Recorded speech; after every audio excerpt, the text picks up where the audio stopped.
அந்த மர்காஷியா ஸ்கூலுக்குள்ளெலாம் எடுத்துருக்கிறதுலாம் நானும் அப்படி தான் நடந்து போவேன் சின்ன வயசில். ஸோ அங்கெல்லாம் எடுத்திருப்பாங்க போய் படம் அப்படின்னு நான் நினச்சி கூட பார்க்கல.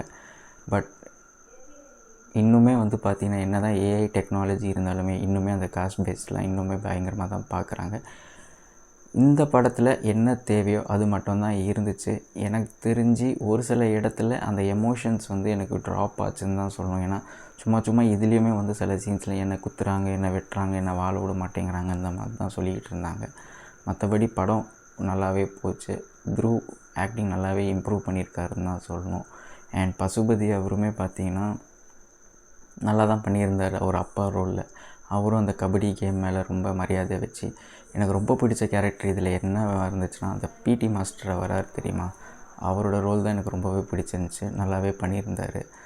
ஸோ இந்த மாதிரி நிறையா சொல்லிட்டு போனால் நிறைய கேரக்டர்ஸ் இருந்துச்சு. லாலோட கேரக்டர்லாம் உங்களுக்கு தெரியும், எந்த காஸ்ட்டை அவர் ரெப்ரசன்ட் பண்ணுறாரு நான் சொல்ல விரும்பலை.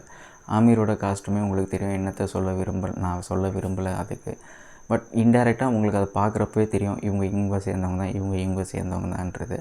ஸோ கத்தி எடுத்தவன் கத்தியால் தான் சாவான்றது தான் இந்த படத்துலையும் காட்டியிருக்காங்க. ஸோ உங்களுக்கு இந்த படம் பார்க்குறப்ப என்ன தோணுச்சுன்றதை கமெண்ட் செக்ஷனில் போடுங்க, அதை நான் பார்த்து தெரிஞ்சுக்கிறேன்.